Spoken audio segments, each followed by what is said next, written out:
Hello friends, what's up? Welcome back to my channel. Today we are going to be doing a dedicated review for the new Milk Makeup Hydro Grip Gel Tint. Whew. Yes, dedicated review. We're going to be doing a wear test. I'm going to be demoing it. I have been trying this for about a week before this video, so I'm going to have my full review ready for you guys. It's going to be detailed. If you've been here, you know I like to give you guys the details because even if I'm describing something and a reason why I don't like it, that could be an indicator for you where you're like, oh, I like that. That's the outcome that I like. So I'm really just trying to be as helpful as possible. I've seen a lot of sponsored reviews for this product, so I thought it would be helpful to give you an unsponsored take on it, if you will. I know some people have a lot of strong feelings about sponsored content or gifted content. I did receive this in exchange for a review through Skeeper, so just heads up, I get it for free to try it and leave a review. I will share my review with you guys too at the end. It's the same one that I left on Sephora. So if you want to check it out, it'll also be over there. But anyways, yeah, let's get into this 10-hour wear test. If you are new here, please consider subscribing before you go. And before we get into it, just go on down and hit that like button. Really does help my channel, and I don't want you to forget at the end. But anyways, let's jump on in. Okay, so let's chat about it. Obviously, I have my eye makeup done, but I wanted to do the application process with you guys. But before we jump into application, I just wanted to talk about some of the features of the product. I did receive this from Skeepers in exchange for my review, so I have been using this consistently over the past week. That being said, we're going to do the wear test and I'm going to give my full review because I have a lot of thoughts about this. I know I don't do these kind of dedicated videos often, but if it's something you'd like to see more of, let me know in the comments. So this is the Milk Makeup Hydro Grip 12-Hour Hydrating Gel Skin Tint. Whoo! Yeah, the names of these products are just getting insane. Also, I'm looking at my MacBook for the details. So if you see me looking over, that's what I'm doing. I have the shade 3. I literally just blind snagged this because there were no descriptions on Skeepers. There were just pictures of faces. Super helpful, yes. And this is a swatch of the shade 3. I feel like the undertone is a bit cool for me, but it does work. The shade description of 3 is fair cool. I am fair light skin tone and I have a neutral undertone, sometimes leaning a little bit warm. So it makes sense that this undertone doesn't work for me. But honestly, looking at the shade selection, it needs a lot of work. There's not a lot of shades and the gradients are not very good. Now, you might be wondering, Megan, what even is this? We're gonna get into it. Sorry, I'm a very chatty, long-winded person sometimes. So this claims to be long-wearing, light coverage. It has niacinamide and it is vegan.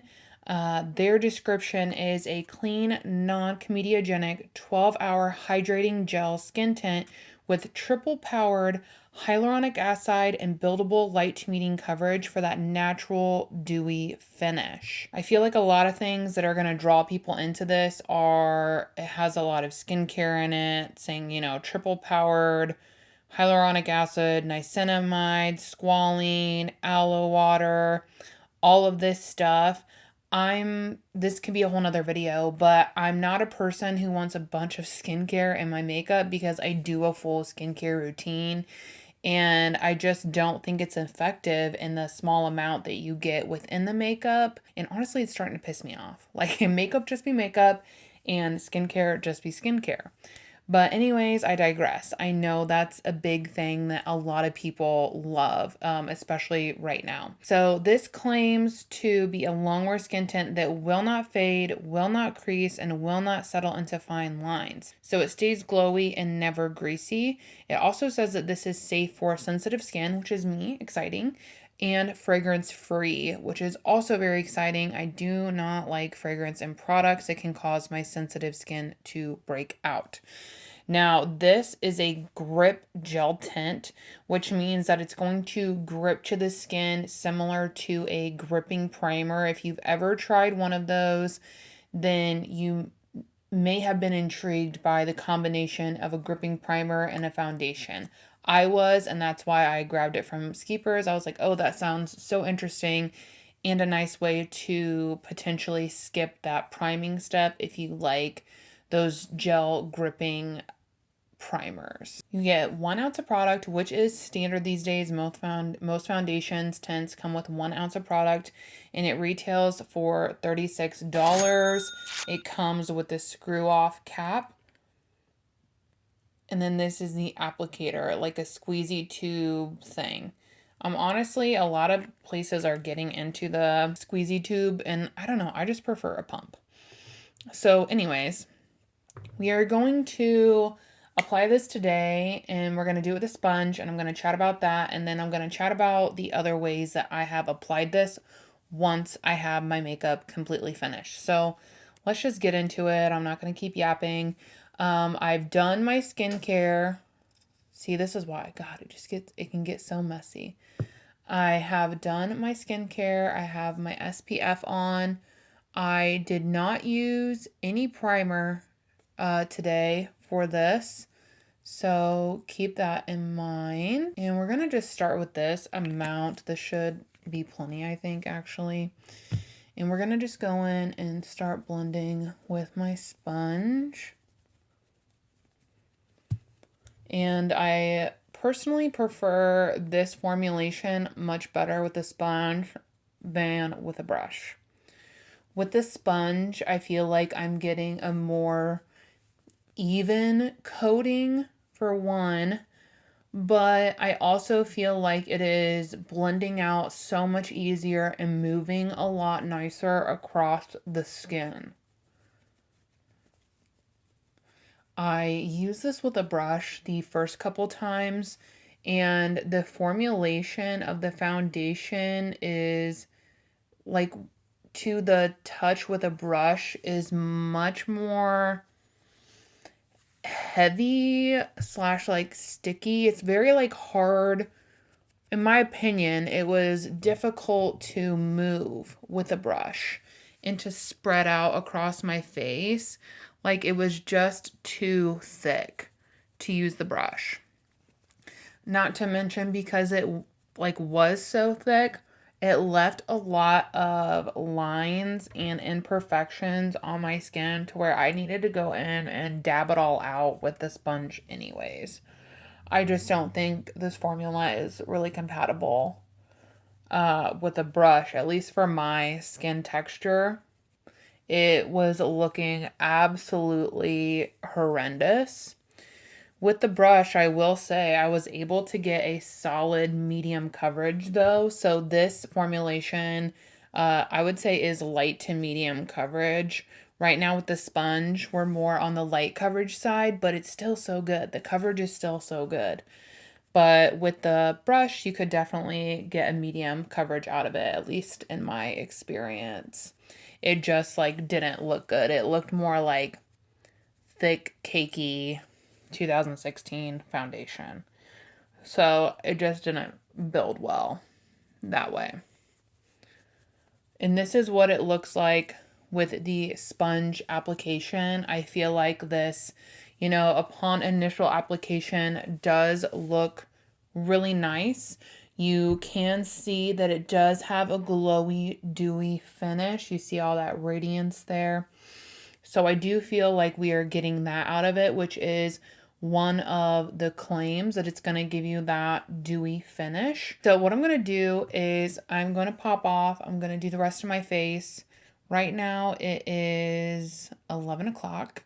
So I'm going to pop back in probably around 7 or 8 so that we can get to that 8 to 9 hours of wear. And when I come back, we're going to chat about how this is looking, how it held up. But I also want to chat about the experiences that I had with it, trying different methods. prior to this wear test. So if you're someone who uses a brush or uses a sponge or wants to use a different primer or powders, we're going to talk about how this skin tint formulation plays with all of those different kinds of things. So be sure to stay tuned, because while this looks beautiful and excellent right now, I do have a lot of bad news for you guys coming up after the wear time check-in. So be sure to stay tuned. Okay, so I lied. I actually want to chat really quick before I begin the wear test, because I feel like you're already starting to see some of the things that I'm going to talk about later.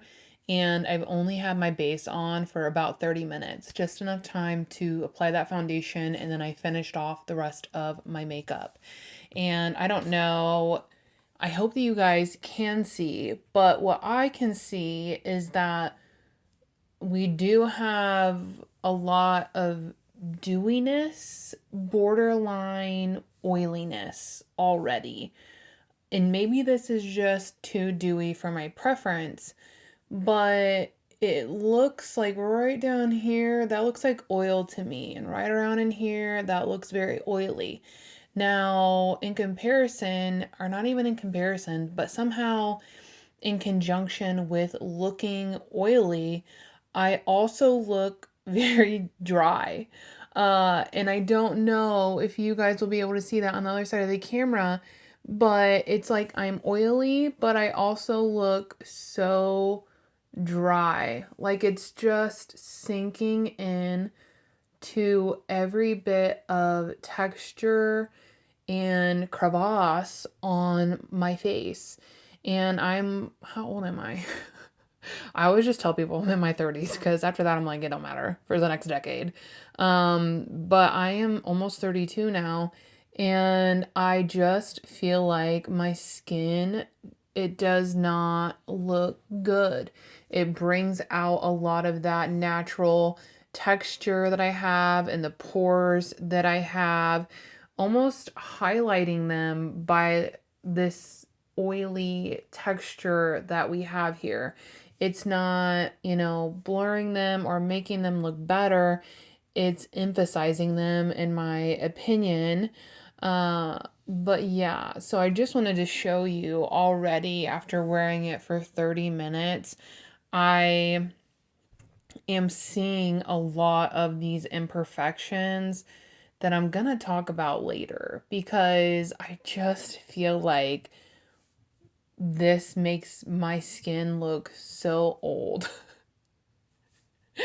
And yeah, I tried it for a few days. I kind of have my thoughts on it, and then I switched. What I like to do when I review, I use it solely. I switch to something I know I love, and that really tells me right there if it is good or it is not good. And I just feel like my skin has not looked this bad for a long time. And you guys probably won't be able to see this, but like it just like sinks into all my pores and creates like a bumpy texture on my nose, which I'm sure that texture is probably already there and that's what it's enhancing. But yeah, it just is not flattering right off the get. So I wanted to kind of just show you that, and then I will wait. I think I've decided we're going to do a 10-hour wear test. So I'm going to check in after 10 hours and I will show you guys what it's looking like, my thoughts, and opinions on some other application methods that I tried for this product as well. So yeah, see you in a bit. All right, so here we are 10 hours later. It is now 9 o'clock at night, and I just wanted to film this check-in so you guys could see what the makeup is looking like, slash how it held up throughout the day. I'm feeling very glowy, and it's rubbed off a lot on my chin, and I specifically did not blow my nose because I was doing this check-in, but it's come off a lot here on my chin. It looks very textured. Honestly, I want to say pretty much everywhere because that oiliness really just highlights all of my texture. And yeah, look at my forehead. It's like an oil slick up there. I guess I should have said this in the beginning. I have combo leaning dry skin in the winter, which is right now. And then I have combo skin typically the rest of the year. So for me to see this much oil is wild. Um, I just, I feel like for me personally, this surpasses the point of dewiness when it comes to my preferences. I just don't think it looks flattering on me. It enhances a lot of my pores, my textures, and oh my god, I look like I'm 100 fucking years old. The way that it sinks into my lines right here, like I just know that the camera is not even going to show you guys how intensely awful this looks on my skin. And what's crazy about it, and I feel like, okay, there's piece mascara there. I feel like a lot of you will probably relate if you've ever tried that product that like makes you look oily, but at the same time, your skin feels so dry. That is this. This feels like it is drying my skin out, even though we're overproducing a lot of oils. And honestly, to have it on this long just is uncomfortable. I just like want to scratch it off because it's so just like drying. It's not itchy, but it's like very drying. So this is the second time I've worn this tint with, no primer, no nothing underneath, and worn it with a sponge. This is how I like it best, and I still do not like it. I do not like the way it wears. I do not like the way it looks. It settles into everything. Essentially, the only claim I feel like it's holding to is the dewy claim. And I don't even know if that's accurate because to me, this feels like oily, like oh, my forehead. That is wild. Now, you might be wondering, why don't you powder? You always powder. Well, I found out the hard way that this particular product does not really get along well with powder. I think it's because it is a gripping formulation. When I went over to like powder my face and even under my eyes, I have to be so careful. And that's why my under eyes look like absolute shit because I can barely put any powder under there because the powder like grips to the foundation. Like it just like comes together in this mucky like little chunks. Disgusting, does not work well together. So where I would normally apply powder to help alleviate this or touch this up, I can't really do that with this product because it like eats the powder and it turns it into like a gummy gunk. Yeah, I was going to work when I experienced that one. I'm still honestly a little bit upset about it. So that is why. I also for the last two times I exfoliated my face. So I exfoliated my face yesterday and I used this and I had a similar outcome that I did today. The reason why I exfoliated my face, which I do on a weekly basis, is because when I was trying it previously, it had been like 3, 4, 5 days after exfoliation. And even though I don't have this problem with other foundations, because it's a gripping foundation, I thought that maybe the problem was that my face wasn't freshly exfoliated. Because when I used this with a brush or when it had been 4 or 5 days since I exfoliated my face, it looked disgusting.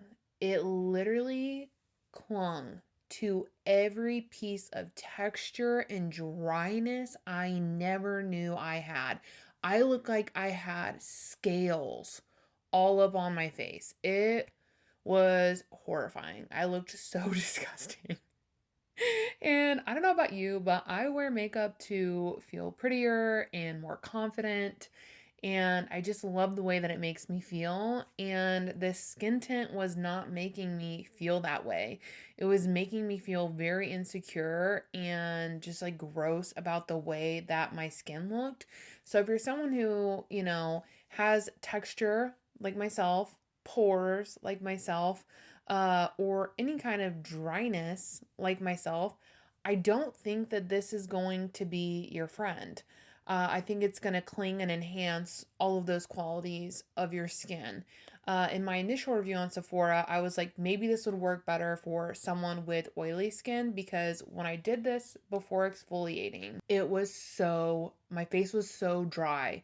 I did not have this going on, all this greasy, oily texture. It was dry. So then once I exfoliated, I had already, left my review and then I used it after exfoliating these last two times. And I don't even think you would be safe as an oily skin person because I don't have oily skin.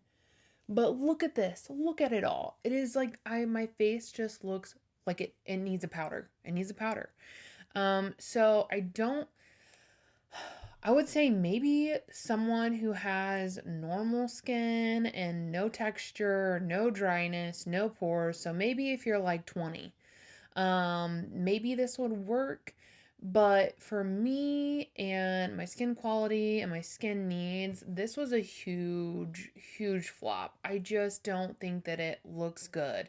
And what sealed the deal for me is like I went in with a product that I really enjoy to take a break from this. And I was like, oh my God, my skin looks so much better. My makeup looks so good. Like I'm feeling it. Like, uh-huh.